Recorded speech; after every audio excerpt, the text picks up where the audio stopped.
اس آیت بینہ کے اندر ہمارے سامنے یہ بات آتی ہے کہ جہاں پر آپ صلی اللہ علیہ وسلم لوگوں کو نماز سکھا رہے تھے اور روزے کی تعلیم دے رہے تھے، اخلاقیات سکھا رہے تھے، اچھے برے کی تمیز بتلا رہے تھے، سچ کی اہمیت بیان کر رہے تھے، وہیں پر آپ صلی اللہ علیہ وسلم کی زندگی کا بعثت کا بنیادی مقصد اس آیت کے اندر آپ کو بتلایا گیا کہ اللہ رب العالمین وہ ذات ہے جس نے اپنے رسول کو بھیجا ہے ہدایت کے ساتھ اور دین حق کے ساتھ، تاکہ اس دین کو باقی تمام باطل ادیان کے اوپر غالب کر دیں۔ یہ آپ صلی اللہ علیہ وسلم کی زندگی کا ایک اہم مقصد ہے کہ آپ صلی اللہ علیہ وسلم نے اسلام کو غالب کرنا ہے۔ ان الحکم الا للہ، حکومت کا اختیار ہے تو اللہ رب العالمین کو، کلمۃ اللہ ہی العلیٰ، اللہ رب العالمین کا کلمہ ہی بلند ہونے والا ہے۔ اگر کوئی دوسرا دین، اگر کوئی دوسرا مذہب، عیسائیت، بدھ مت، یہودیت اگر رہتا ہے تو رہے، لیکن مغلوب ہو کر غالب کس نے ہونا ہے؟ تو اللہ کے نظام نے غالب ہونا ہے۔ بات جس کی چلنی ہے، نظام جس کا چلنا ہے، تو اللہ رب العالمین کا نظام، ان الدین عند اللہ الاسلام، اللہ رب العالمین کے نزدیک پسندیدہ دین اسلام ہی ہے۔ آپ صلی اللہ علیہ وسلم جس وقت مکہ سے مدینہ تشریف لے گئے تو وہاں پر آپ صلی اللہ علیہ وسلم نے جو معاہدہ کیا لوگوں کے ساتھ،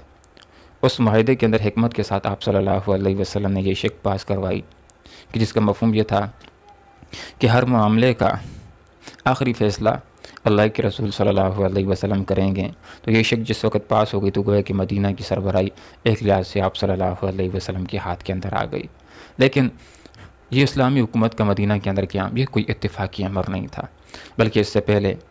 اس کے اوپر آپ صلی اللہ علیہ وسلم نے کام کیا تھا۔ آپ صلی اللہ علیہ وسلم کی ایک سوچ تھی، ایک 13 سالہ محنت اور جدوجہد تھی کہ میں نے اللہ رب العالمین کے دین کو قائم کرنا ہے اور اس کو نافذ کرنا ہے۔ ہم دیکھتے ہیں کہ مکی زندگی کہ جس کو تاریک ترین دور بھی کہا جاتا ہے کہ آج مسلمان شہید ہو جائیں گے اسلام ختم ہو جائے گا، کل مسلمان شہید ہو جائیں گے اسلام ختم ہو جائے گا، مکی دور کہ جس کو دعوت کا دور بھی کہا جاتا ہے، اس دور کے اندر بھی بہت سارے ایسے واقعات ہیں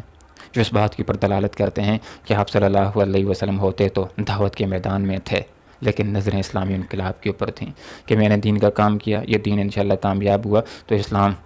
غالب آ جائے گا، اللہ رب العالمین کا دین غالب ہو جائے گا۔ بہت سارے واقعات میں سے ایک واقعہ یہ بھی ہے کہ ایک دفعہ کفار ابو طالب کے پاس آ کر، جو آپ صلی اللہ علیہ وسلم کے چچا تھے، آپ صلی اللہ علیہ وسلم کا بڑا خیال کیا کرتے تھے،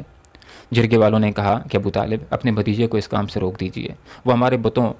کے بارے میں کچھ نہ کہے،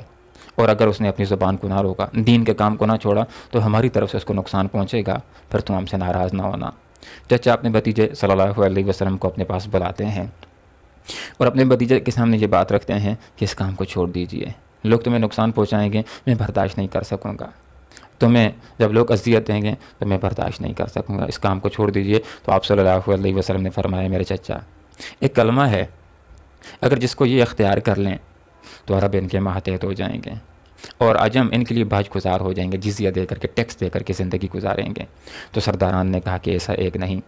بلکہ اسے تو ہم 10 کلمے پڑھنے کے لیے تیار ہیں۔ تو آپ صلی اللہ علیہ وسلم نے فرمایا، لوگوں کلمہ پڑھ لو، لا الہ الا اللہ، کامیاب ہو جاؤ گے، اس کی وجہ سے تم قریش والوں کی تمام عرب کے اوپر حکومت ہو جائے گی اور باقی دنیا ٹیکس دے کر کے، جزیہ دے کر کے وہ زندگی گزاریں گے، تمہارے ماتحت ہوں گے۔ تو انہوں نے اپنی چادروں کو لیا، کندھوں کے اوپر رکھا اور چل دی اور کہا کہ اس کی تو کچھ اور ہی مراد ہے۔ اس واقعے سے بھی ہمارے سامنے یہ بات آتی ہے کہ آپ صلی اللہ علیہ وسلم دعوت کے میدان میں ہوتے تھے، لیکن سوچ بڑی آفاقی ہوتی تھی کہ اس دین نے غالب ہونا ہے، اس اللہ کے نظام نے غالب ہونا ہے۔ واقعات میں سے ایک واقعہ یہ بھی ہے کہ لوگوں نے بھی اندازہ لگا لیا تھا کہ آپ صلی اللہ علیہ وسلم کی دعوت اگر کامیاب ہو گئی تو اس سے صرف انفرادی طور پر معاشرہ تبدیل نہیں ہوگا، بلکہ معاشرے کا نظام تبدیل ہو کر کے رہ جائے گا۔ اسی وجہ سے جب بھی دنیا کے اندر کسی بھی نبی نے اللہ رب العالمین کے دین کی دعوت کے جس وقت کام شروع کیا تو بڑے بڑے سرداران مخالف ہو جاتے تھے، اس لیے کہ ان کے ذہن کے اندر یہ بات آ جاتی تھی کہ اگر نبی کی دعوت کامیاب ہو گئی، لوگوں نے نبی کا ساتھ دینا شروع کر دیا تو ہماری سرداری ختم ہو جائے گی، ہمارا نظام مٹ جائے گا۔ تو ابو الودیل نے بھی یہ اندازہ لگا لیا تھا، بڑا ایک جرگے مار آدمی تھا، ایک دفعہ اپنے سرداروں کے ساتھ بیٹھا ہوا تھا، اس نے کہا کہ تم دیکھ رہے ہو کہ معاشرے کے اندر جو کچھ اختلاف آ رہا ہے، اگر تم مجھے اجازت دو تو میں آپ صلی اللہ علیہ وسلم کے پاس جاتا ہوں اور اس مسئلے کو حل کرتا ہوں۔ لوگوں نے اس کو کہا کہ چلو تمہیں اختیار ہے، جاؤ مسئلے کو حل کر کے آ جاؤ۔ آپ صلی اللہ علیہ وسلم کے پاس آتا ہے ابو الولید اور بات شروع کرتا ہے کہ محمد دیکھتے ہو کہ تمہاری دعوت کی وجہ سے معاشرے میں جو اختلاف آ رہا ہے کیا اس کو ختم نہ کر دیا جائے؟ آپ صلی اللہ علیہ وسلم نے فرمایا اختلاف کو کیوں ختم نہ کر دیا جائے؟ بات کا مفہوم یہ ہے کہ ہم تو ہر طرح کے اختلاف انتشار کو ختم کرنا چاہتے ہیں۔ تو ابو الولید نے اپنی بات کو شروع کیا، کہا کہ اے محمد اس کام کو چھوڑ دیجئے، یہ جو آپ دین کا کام کر رہے ہیں، یہ جو آپ یہ بات ذکر کرتے ہیں کہ ایک اللہ عبادت کے لائق ہے، یہ لات و زمانات کچھ نہیں کر سکتے، اس بات کو چھوڑ دیجئے۔ اور اس کو چھوڑنے کے اوپر اگر آپ محسوس کرتے ہیں کہ آپ کو کوئی بیماری ہے تو آپ کو علاج کرائے دیتے ہیں، اور اگر آپ کو پیسے چاہیے تو بہت سارے پیسے آپ کے پاؤں میں ڈھیر کیے دیتے ہیں، اور اگر سرداری چاہیے تو سرداری دیے دیتے ہیں۔ آپ صلی اللہ علیہ وسلم کو سرداری بھی چاہیے تھی اللہ کے دین کے لیے، لیکن خیرات کے طور پر جھولی میں دی ہوئی یا کٹھ پتلی سرداری جس کے اندر بندے کے پاس اختیارات نہ ہو، ایسی سرداری آپ صلی اللہ علیہ وسلم کو نہیں چاہیے تھی۔ اور لوگوں نے کہا کہ اگر شادی کرنا چاہتے ہو تو جس عورت کے اوپر ہاتھ رکھتے ہو اس کے ساتھ شادی کرائے دیتے ہیں۔ آپ صلی اللہ علیہ وسلم نے اس کی ساری غلط باتوں کو حوصلے کے ساتھ، صبر کے ساتھ، برداشت کے ساتھ سنا۔ جس وقت اس کی بات مکمل ہو گئی تو آپ صلی اللہ علیہ وسلم نے فرمایا چچا کیا تمہاری بات ختم ہو گئی؟ اس نے کہا کہ ہاں میری بات ختم ہو گئی۔ تو پھر آپ صلی اللہ علیہ وسلم نے قرآن کی آیات اس کے سامنے پڑھی، اپنی دعوت رکھی، جس کا مفہوم یہ تھا کہ اگر یہ لوگ ایمان لے آتے ہیں تو ان کے لیے کامیابی ہے، لیکن اگر ایمان نہیں لاتے ہیں تو میں ان کو ہاتھ اور سمود جیسے حجام سے ڈراتا ہوں۔ تو آپ صلی اللہ علیہ وسلم کے منہ کے اوپر ہاتھ رکھنے لگا۔ قرآن تو جانتے تھے، ترجمہ تو سمجھتے تھے، اور اس نے کہا کہ اپنی قوم کے لیے بد دعا نہ کرو۔ جس وقت آپ صلی اللہ علیہ وسلم کے پاس سے اٹھ کر کے جانے لگا اس کے چہرے کا رنگ بدلا ہوا تھا۔ لوگوں نے اندازہ لگایا اور کہا کہ ابو الولید جس چہرے کے ساتھ گیا تھا اس چہرے کے ساتھ واپس نہیں آ رہا۔ اس نے بھی لوگوں کے تبصرے کو سن لیا تو کہا کہ میرے بارے میں جو تبصرہ کرتے ہو تو کرو، لیکن تمہیں ایک مشورہ دیتا ہوں کہ آپ صلی اللہ علیہ وسلم کو اپنے حال کے اوپر چھوڑ دو۔ اگر وہ غالب آ گیا تو اس کا غلبہ تم قریش والوں کا غلبہ ہے، اس کی حکومت تم قریش والوں کی حکومت ہوگی، اور اگر لوگوں نے اس کو مار دیا تو یہ وہ چیز ہے جس کو تم پسند کرتے ہو۔ اور ابو الولید نے لوگوں کے سامنے یہ بات بھی ذکر کی تھی کہ مجھے اس کے کلام کے اندر ایک غلبہ نظر آتا ہے۔ تو کافروں نے بھی اس بات کا اندازہ لگا لیا تھا کہ آپ صلی اللہ علیہ وسلم کے کلام کے اندر غلبہ ہے۔ آپ صلی اللہ علیہ وسلم جدوجہد کر رہے تھے اقامت دین کے لیے، اس دین کو ان اقیم الدین، اس دین کو قائم کرنا ہے، پوری دنیا کے اوپر قائم کرنا ہے۔ اور یہ مکی زندگی کے واقعات میں آپ کے سامنے ذکر کر رہا ہوں کہ جس کے اندر سے ہمارے سامنے یہ بات آتی ہے کہ آپ صلی اللہ علیہ وسلم دعوت کے میدان میں ہوتے تھے، لیکن سوچ بڑی آفاقی ہوتی تھی کہ اس دین کو میں نے غالب کرنا ہے، نہ صرف مکہ کے اندر، نہ صرف مدینہ کے اندر، بلکہ پوری دنیا کے اوپر۔ مکی زندگی کے واقعات میں سے جن میں سے انقلاب کی بات سامنے آتی ہے، ایک واقعہ یہ بھی ہے کہ ایک دفعہ سرداران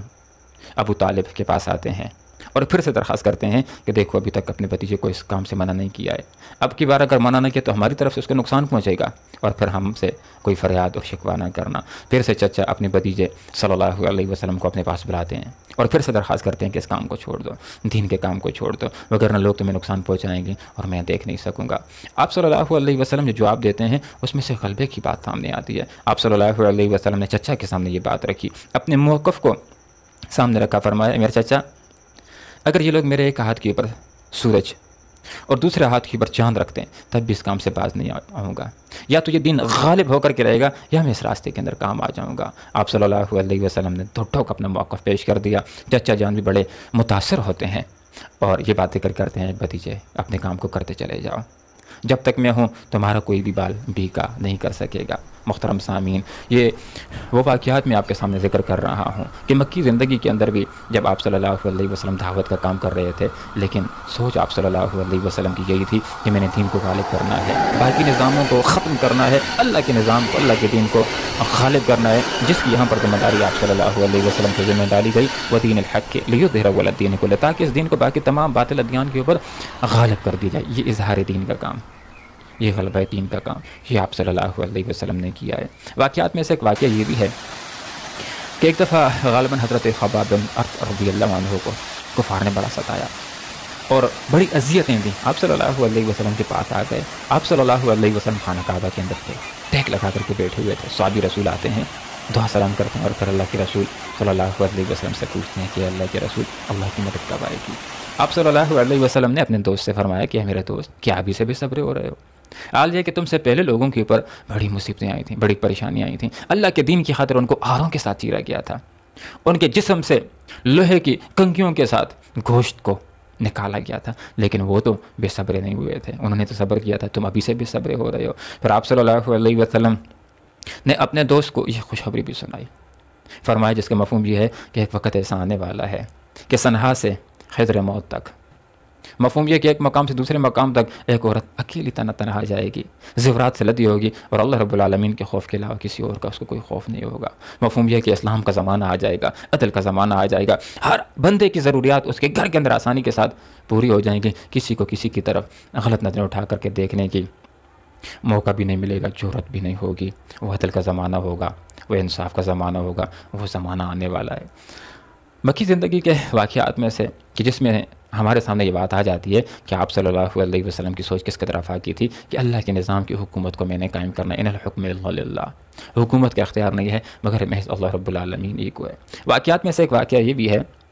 کہ جس وقت آپ صلی اللہ علیہ وسلم مکہ سے مدینہ کی طرف ہجرت کر رہے تھے تو انعام کی لالچ کے اندر حضرت سراقہ رضی اللہ عنہ بھی پیچھے پہنچ گئے تھے آپ صلی اللہ علیہ وسلم کو اور ابوبکر صدیق رضی اللہ عنہ کو پکڑنے کے لیے، لیکن اس کے گھوڑے کے پاؤں دستے نکالتے پھر دستے نکالتے پھر دستے نکالتا ہے۔ اس کے دل نے یہ گواہی دینا شروع کر دی کہ کم از کم میں ان افراد کے اوپر قابو نہیں پا سکتا۔ اس کے اوپر ایک رعب طاری ہو گیا، معافیاں مانگنے لگا اور پروانہ امن طلب کرنے لگا۔ آپ صلی اللہ علیہ وسلم نے پروانہ امن اس کو دے دیا۔ اس نے کہا کہ اس طرح نہیں بلکہ لکھ کر کے دے دو۔ تو آپ صلی اللہ علیہ وسلم نے حضرت ابوبکر صدیق رضی اللہ عنہ سے فرمایا کہ اس کو پروانہ امن لکھ کر کے دے دیجئے۔ اس موقع کے اوپر کہ جب مکہ کے اندر رہنا مشکل ہو گیا تھا، پتہ نہیں مدینہ کے اندر کیا مستقبل ہوگا کیا مستقبل نہیں ہوگا، لیکن آپ صلی اللہ علیہ وسلم کی سوچ کس قدر آفاقی تھی، اس موقع کے اوپر اپنے صحابی سے سراقہ رضی اللہ عنہ سے کہ جو مستقبل کے اندر اللہ تعالیٰ نے اس کو دولت ایمان سے مالا مال کیا، صحابی رسول صحابہ کے اندر وہ شامل ہو گیا، اس سے آپ صلی اللہ علیہ وسلم نے فرمایا سراقہ وہ بھی کیا وقت ہوگا کہ جب کیسر اور کسریٰ کے کنگن تیرے ہاتھ کے اندر پہنائے جائیں گے۔ وہ بھی بڑا حیران ہوا، کیسر اور کسریٰ، ایران اور روم۔ آپ صلی اللہ علیہ وسلم کی بات کا مفہوم یہی تھا کہ ہاں جس وقت یہ دعوت چلتی رہی، یہ دین کا کام ہوتا رہا، تو نہ صرف مکہ فتح ہوگا، نہ صرف مدینہ فتح ہوگا، بلکہ ایران بھی فتح ہوگا، روم بھی فتح ہوگا۔ اور واقعی جب جس وقت حضرت عمر رضی اللہ عنہ کا دور آیا تو وہاں سے مال غنیمت آیا۔ مال غنیمت کے اندر سے حضرت عمر رضی اللہ عنہ نے کنگن نکالے جو بادشاہ پہنا کرتے تھے۔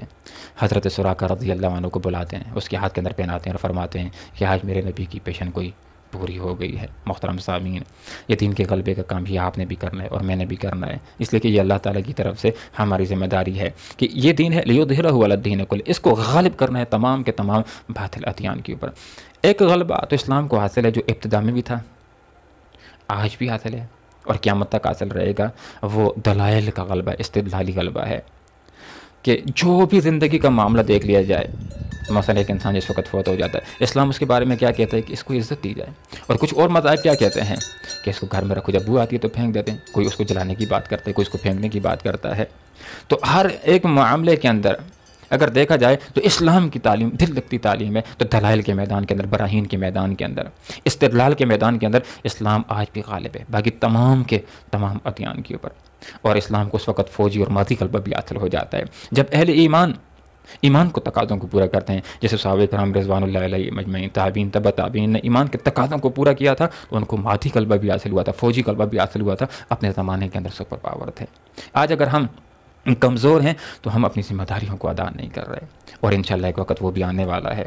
کہ جب حضرت عیسیٰ علیہ السلام آئیں گے، اسی دین کے کام کو آگے بڑھائیں گے تو پوری دنیا کے اوپر اسلام غالب ہو جائے گا، اسلام نافذ ہو جائے گا۔ تو یہاں پر اللہ رب العالمین نے یہی بات ارشاد فرمائی ہے کہ مسلمانوں کی ذمہ داری ہے کہ اس دین کو غالب کرنا ہے باقی تمام ادیان کے اوپر، اور اگرچہ یہ دین کے غلبے کی بات وَلَوْ كَرِهَ الْمُشْرِكُونَ، مشرکوں کو کتنی ہی ناگوار کیوں نہ گزرے، جس وقت آدمی اسلام کی بات کرتا ہے، اسلامی حکومت کی بات کرتا ہے، جہاد کی بات کرتا ہے، تو کفار ناراض ہونا شروع ہو جاتے ہیں، ان کے اوپر ناگواری گزرتی ہے۔ اس لیے ہمیں یہ بات ذہنوں کے اندر رکھنی ہے کہ ہم نے اسلام کی بات کرنی ہے، حق کی بات کرنی ہے، جہاد کی بات کرنی ہے، جو بھی حق بات ہے اس کو ہم نے حکمت کے ساتھ کرنا ہے، اور اسلامی نظام کے نفاذ کی بات بھی کرنی ہے، اور اس کے نفاذ کے لیے جدوجہد بھی کرنی ہے، اسلامی حکومت کے قیام کے لیے کوشش بھی کرنا ہے۔ اگر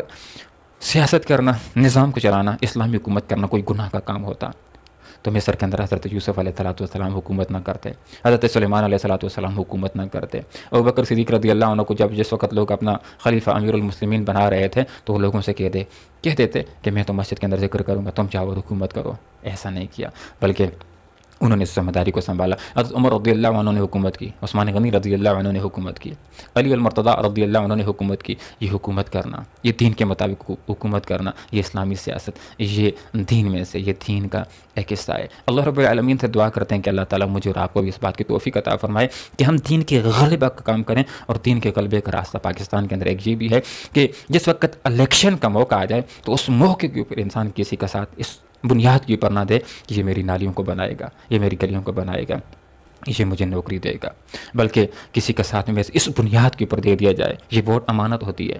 یہ گواہی ہوتی ہے، یہ امانت ہے، یہ گواہی اسی بندے کے حوالے کر دی جائے جو صالح بھی ہو، جو صلاحیت بھی رکھنے والا ہو، جس نے یہ اعلان کیا ہو کہ جس وقت میں اسمبلی میں پہنچ گیا تو اسلامی حکومت کے نفاذ کی بات کروں گا۔ اللہ رب العالمین سے دعا کرتے ہیں کہ اللہ تعالیٰ ہمیں اس بات کی توفیق عطا فرمائے کہ جس طرح نبی اکرم صلی اللہ علیہ وسلم نے اور صحابہ کرام نے اپنے دور کے اندر اسلام کو نافذ کیا تھا، اللہ سے دعا کرتے ہیں کہ اللہ تعالیٰ اسلام کو نافذ کرنے کی اور غالب کرنے کی جد و جہد کرنے کی ہمیں بھی توفیق عطا فرمائے۔ وآخر دعوانا ان الحمد للہ رب العالمین۔